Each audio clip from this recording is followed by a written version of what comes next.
Hey everybody, welcome back. I'm Nelson and you're watching Dirt Bike Handyman. Today's video, we're going to continue to tear down on this 2001 RM125.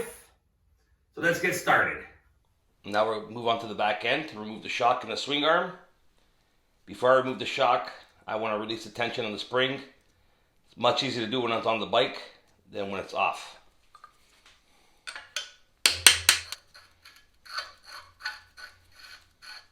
Once that's done, loosen the top bolt.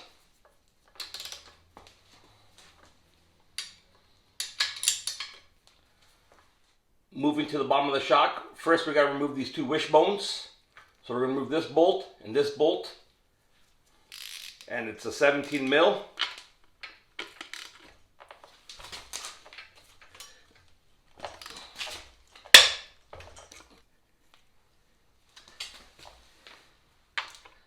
We have to remove these wishbones first to get access to the bottom of the shock.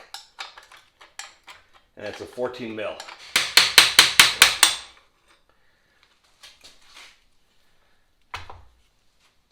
You can remove this bolt and the shock will come right out.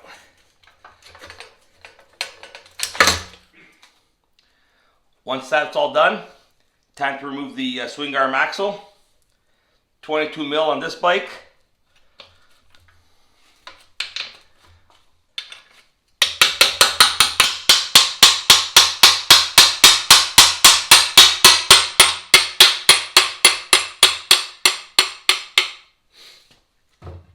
This is why it's very important to keep your bike maintained and well greased up to eliminate stuff like this.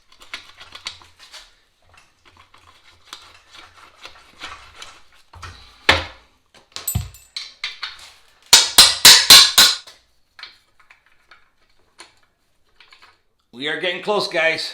2 more bolts left and this engine's coming out. We got one up here, one down there, 14 millimeter.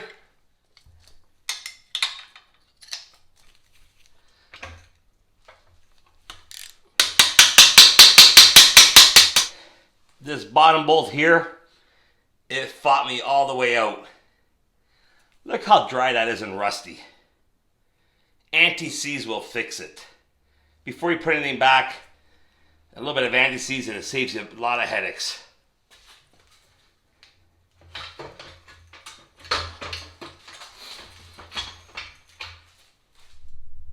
You always want to keep your workplace nice and tidy, clean, and organized, so you know where everything is. There you go, guys. She's all torn apart. Remember, keep everything organized. Ziploc bags, put all your bolts and nuts in there, label them where they go. Take lots of pictures as you're going step by step. It makes it a lot easier putting it back together. Use it as a guide. It's digital photos. Erase them when you don't need them anymore. Anyways, thanks for watching. Stay tuned for my future videos. Let me know how I did. Thanks.